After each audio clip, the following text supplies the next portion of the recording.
நீங்கள் எப்போச்சும் யோசிச்சிருக்கீங்களா, ஏன் சில பேரால் குடி இல்லை போதையிலேருந்து வெளில வர முடியாது வந்து ரொம்ப பெரிய கஷ்டமான விஷயமா இருக்குன்னு? அது ஜஸ்ட் வில் பவர் சம்மந்தப்பட்டது மட்டும் இல்லை, அதுக்கு பின்னாடி ஒரு சயின்ஸும் இருக்குது. அடிக்ஷன் அண்ட் ரெக்கவரி பற்றி இன்னும் டீட்டெயிலாக நீங்கள் புரிஞ்சுக்கணும் அப்படின்னா சேனலுக்கு சப்ஸ்கிரைப் பண்ணுங்க. வாங்க வீடியோக்குள்ள போகலாம். அடிக்ஷன் நம்ம பிரெயினோட ரிவார்ட் சிஸ்டமை ஹைஜாக் பண்ணுது. ஆல்கஹால் இல்லை ட்ரக்ஸை யூஸ் பண்ணும்போது நம்மளோட பிரெயின் டோபமைனை ரிலீஸ் பண்ணும். அது ஒரு ஃபீல் குட் கெமிக்கல். நீங்கள் அதிகமாக அதை யூஸ் பண்ண உங்கள் பிரெயின் அதுக்கு அடிக்ட் ஆக ஸ்டார்ட் ஆகிடும். அதை ஸ்டாப் பண்ணுறதுக்கு இன்னுமே கஷ்டமாகிடும்.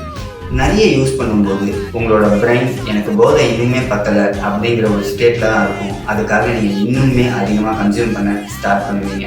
நீங்கள் சடனாக இதை ஸ்டாப் பண்ணணும்னு நினச்சிங்க அப்படின்னா விட்ரால் சிம்டம்ஸ் வர ஆரம்பிச்சிடும். அது இன்னுமே இந்த அடிக்ஷன்லேருந்து வெளில வர்றது ரொம்ப கஷ்டமாக்கிடும். பட் இதுக்கு சொல்யூஷன் இருக்குது. அடிக்ஷன் ஒரு டிசீஸ் தான், அது சாய்ஸ் இல்லை. ஸோ இந்த ரெக்கவரி பாசிபிளான விஷயம் தான். நீங்களோ இல்லை உங்களுக்கு வேண்டப்பட்டவங்களோ இதெல்லாம் அடிக்ஷன்னால சஃபர் ஆகிறாங்க அப்படின்னா அவங்களுக்கு ஹெல்ப்பை தேடுங்க.